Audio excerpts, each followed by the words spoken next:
What's good, everybody? Welcome back to another reaction with your host, the ignorant eclectic mad genius. And today we are check. Wow, what was I saying?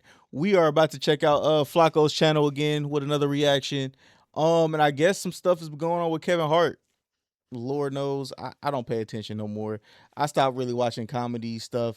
The last few years, I've just been paying attention to other more important things in my life, which is like AI and back on the creative tip. But other than that, I'm gonna stop talking. Let's check this out. Hit that like, hit that subscribe, tell a friend, tell a friend. Finally got his revenge on Kevin Hart. He just exposed Kevin Hart badly. This don't look good for Kevin Hart at all. Wait, what?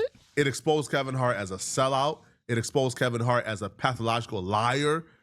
This don't look good for Kevin Hart at all. Now, the reason why Stephen A. Smith even wanted to get revenge on Kevin Hart before we discuss how he got revenge is because of what Kevin Hart said about him during the roast. The roast of Kevin Hart special on Netflix. Kevin Hart made a pointed joke about his personal Mount Rushmore of racism. A list of people he claims hate black people. Alongside Shane Gillis, Kid Rock. I just seen his name. Hulk Hogan, Stephen A. Smith. And there's Kevin Hart included my name. Stephen A. Smith. Oh, Lord. Quote, my Mount Rushmore of racism when it comes to hating black people is Shane Gillis, Kid Rock, Hulk Hogan, Stephen A. Smith. Those are my four people when it comes to hating black people. At least I thought I had a pretty good relationship with Kevin Hart. It's been on my show on many occasions. I've known him for years. I don't know. I've taken a lot of heat because of perceived positions that I may have had. Mm-hmm. And as a result, you've had some people from the Democratic Party who don't know that I'm aware of the steps and the links that they've been willing to go through to silence me, even though I'm somebody that has religiously voted Democrat and I support most Democratic views. This dude is so dramatic, bro. He's so dramatic, man. But I'm glad he's dramatic. I'm glad he's petty, because him being as sensitive as he is why he went and dug up the evidence we needed on Kevin Hart to prove that Kevin Hart is a sellout and an absolute fraud and a liar. But back to Stephen A. Smith. Now, Stephen A. Smith will continue and talk about how disappointed he is at Kevin Hart for making this joke. Now, Stephen A. Smith even trying to tie this joke in with apparent Democrats are trying to silence him. So this joke is just one of the effort of people trying to silence him and ruin his name. Stephen A. Smith, you're not a Democrat. You're just not. This nonsense of y'all trying to silence one of y'all own because I dare take a different stand. You're not a Democrat, bro. I watched you on a podcast, looked at camera dead in his eyes and say, you don't know a Democrat that has your vote currently. But if you had to vote today, you will vote for Marco Rubio for president. I don't want to hear that nonsense, bro. Marco, come on. I don't even need to provide you guys how absurd that is, bro. So the man who is constantly running PR and campaign for J.D. Vance and Marco Rubio is still claiming to be a Democrat in 2026. Man, cut it out, bro. That shame is gone. But here is Stephen A. Smith explaining why he's disappointed in Kevin Hart, why he has such a problem with what he is in certain people's pockets that I learned about it was like a year ago. I was just like, damn. What Kevin Hart said about him during that roast. Kevin Hart may have been telling a joke. It may have been the latest tasteless one. Oh, that he told. Oh shit. I have no issue with the joke. If it was a joke. If it wasn't a joke, I still wouldn't have an issue with it. I have an issue with the fact that it came from him. I call cap. somebody that I kind of know a little bit, that I got a lot of love and respect for. And at a time in my life, knowing I've spent my life fighting on behalf of my community, that people try to continue this narrative about me that I know is false, but that nevertheless still hurts to hear out of the mouth of anyone who knows me.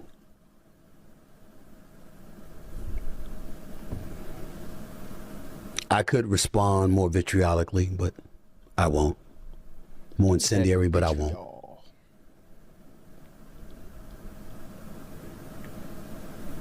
Because Kevin Hart has never once in his lifetime did anything to me that deserves that.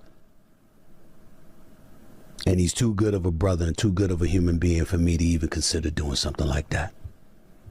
Nah. But it stung. Go ahead, get him. Didn't sting quite as much as a few people who I thought were my friends and loved ones that turned their back. He said all that pleasantry about Kevin Hart just for him to follow up with exposing Kevin Hart. But Stephen A. Smith being shocked and surprised that people no longer want to associate with him after he turned to a bigot. I don't know how you can be shocked, bro. People don't like white supremacists. Really? People don't like bigots. I don't know. People don't like bootlickers. People don't like people who hang on to the nutsacks of Trump. People don't like you folks. And it's for good reason. You can never trust a sellout. What use does one have for a sellout in your life? Once you know somebody is compromised, once you know somebody has a price, once you know somebody is willing to go against their own, even the white supremacists, even the racists don't have use for no sellouts. Even they is very suspicious. Even they believe a sellout is untrustworthy and should be treated as such. So if the very same people you turned on us for don't trust you, why should we trust you? But Stephen A. Smith came back today with a piece of information. I mean, the saying is all skin folk ain't kinfolk. And that's saying for a reason. About Kevin Hart that we didn't know. Now, this piece of information ties in with Kevin Hart Breakfast Club interview. My rebuttal is simplicity. Remove me from it. I didn't say it. If you are upset that the night went on, that's a different conversation. It's nothing I can do. It's a production. It's a live production. They also said that you saw the jokes beforehand, so you agreed. Why am I reading jokes beforehand? I don't So I can not laugh. So I can be in the chair. You're in charge. Yeah, you in charge. So people think that everything falls back on you. You're never guarding. Like you're not acting as a know all and do all at the top. Comedians, I need to see everything y'all doing before y'all. That's not what comics do. No comics operate like that. So from Pete to Naeem to Big J to Cheryl to Chelsea, Jeff Ross. Kevin Hart's response to people saying, hey man, why did you allow these people to make the tasteless George Floyd joke? Why didn't you do more? Why didn't you step in? Why didn't you do more to make sure that George Floyd legacy isn't disrespected for cheap laughs? Well, Kevin Hart says, man, it was a live production. There's nothing I could have done. I didn't see the jokes beforehand. It was a live production. Once he said it, he said it. There's nothing I could have done about it. Well, we now know that's a lie and that's not true. And we know that, well, thanks to Stephen A. Smith. Because Stephen A. Smith will drop an absolute bomb on Kevin Hart. Stephen A. Smith will drop a bomb where he says, no, Kevin Hart had all the power.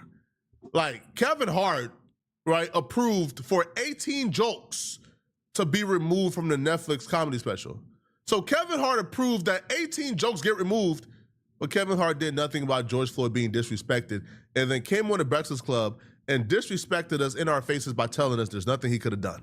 For me, my thinking stopped at the 18 removed jokes. See, I'm an executive producer.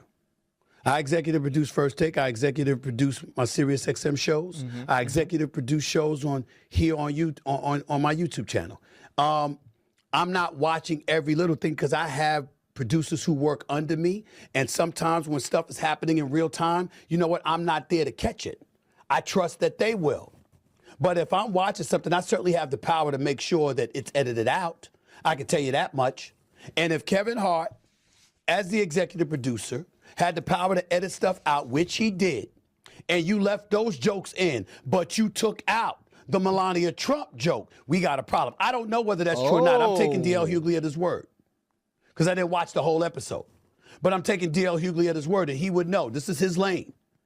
Being a comedian, being a star comedian for many years, knowing the industry and what comes with it, knowing the particulars that what comes with it, I'm going to trust him on this one. The fact of the matter is, if you left that stuff in about George Floyd, left that stuff in about Cheryl Underwood's husband, left that stuff in about slavery and what have you, but you took out Melania Trump, what's that about? Kevin Hart, you better buckle up. You're in a very bad position. It's about to get hot. The people who the black community have abandoned, if they feel like they can now win some brownie points with the black community by throwing you under the bus. They will. What happened to all that? Kevin Hart is a good brother.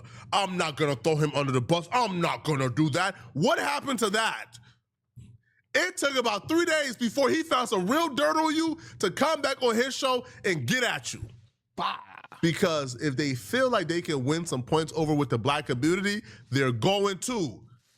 And bro, now I ain't gonna say everybody, but a lot of people that you end up working with do have a back behind, of course, do have a knife behind their backs, and if they get a chance to stab you in it and stab you in yours, motherfuckers will. It's not just Stephen A. Smith. Trust me, bro. These sellouts finna come from out the woodwork for you, Kevin.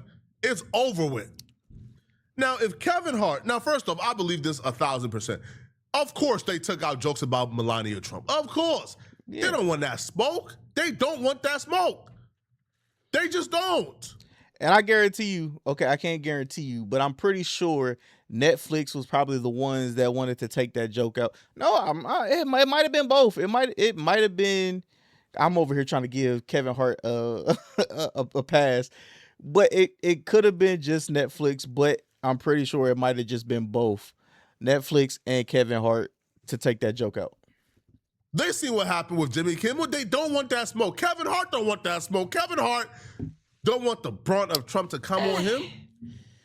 But my question would be why didn't they feel the same way about black people? Are we too lenient? Are we too small, soft? Yes, bro, we way too lenient. Or like what? Like, yo, we too sweet? Like we don't make things shake enough? Cause they knew, man, you better take out those Trump jokes. Oh, you better take out those Melania jokes. Cause they knew when that would have hit, it would have been, Trump would have won World War IV. Why didn't they have the same fear for black folks? Bro, we too lenient, man. Kevin Hart should never be able to sell out another movie, another show again. So we could show them, okay, you gotta respect it. You gotta respect the boot. Because they don't respect the boot, but they respect his boot. No, well, yes. But we also have to make sure that if you do this, you stand 10 toes on it and you don't budge. Like the whole time when we did the little Gucci boycott, that only lasted for like a month, and then people went back to Gucci spending bags and buku bread on Gucci again, and Gucci was like, oh well, I mean, we knew they was coming back, so fuck it. Like we'll take a little bit of a cut for a couple months, and then people went straight back. So you worried about the reaction from Donald Trump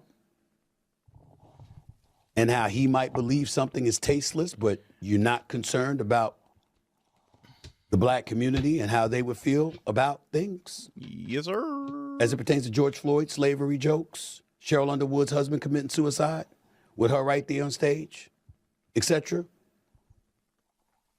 That's where it gets a bit deeper. To me, that's the most salient point that was put out there. That's the biggest point that was made. Of all the people that complained and all the people that got something to say, the bigger point is the point that D.L. Hughley made. A roast is a roast. Kevin Hart's absolutely right. A roast. And you got to expect to be offended. He's absolutely right. And you got to expect that some of the material ain't going to be easy to take. He's absolutely right. He's absolutely right. But if you edited out 18 jokes, how come it couldn't have been 19? He edited out. What were the other jokes? I didn't know there was 18. I just heard him say Melania. 18. How come it couldn't have been 20? How come it couldn't have been 21? 2 or 3 of those 23 jokes getting removed of all the they were saying. Exactly. That's where it gets a bit deeper.